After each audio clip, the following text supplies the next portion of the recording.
Mas nagiging matibay ang pagkatuto kapag ang mga estudyante ay sila mismo ang nag-iisip. Ito ang dahilan kung bakit mahalaga ang pagiging independent.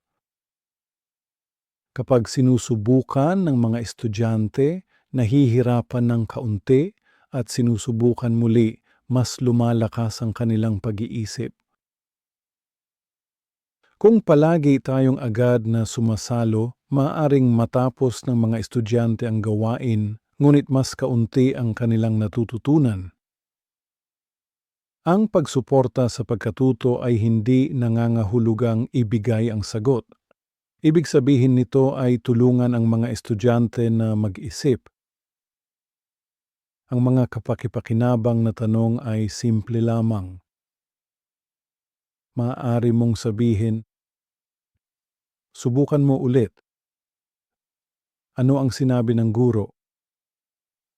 Tingnan mo ang halimbawa.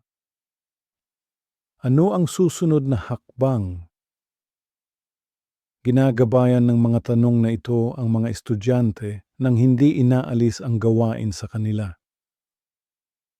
Maaring mukhang mabuti ang tumulong sa pamamagitan ng pagbibigay ng sagot. Maaring mukhang natigil ang isang estudyante. Maaring mukhang nadidismaya siya. Maaring gusto mong ikaw na ang mag-ayos ng problema. Ngunit kapag tayo ang gumagawa ng gawain para sa estudyante, humihinto ang pagkatuto. Maaaring mas mabilis nilang matapos ang gawain, ngunit hindi sila nakakabuo ng kumpiyansa o kasanayan. Ito ang mga hindi dapat gawin. Huwag magbigay ng sagot. Huwag magsulat para sa estudyante. Huwag silang madaliin. Minsan, ang pinakamabuting suporta ay ang umatras muna. Bigyan ang estudyante ng oras. Hayaan siyang mag-isip. Payagan ang katahimikan. Ang pagkatuto ay nangangailangan ng espasyo.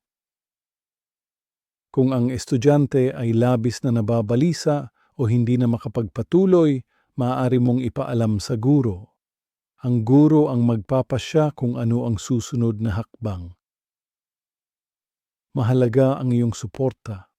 Sa paggabay, hindi sa paglutas, tinutulungan mong lumago ang mga estudyante.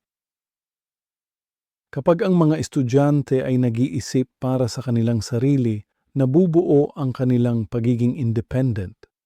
At kapag ang mga estudyante ay nag-iisip para sa kanilang sarili, sila ay lumalago.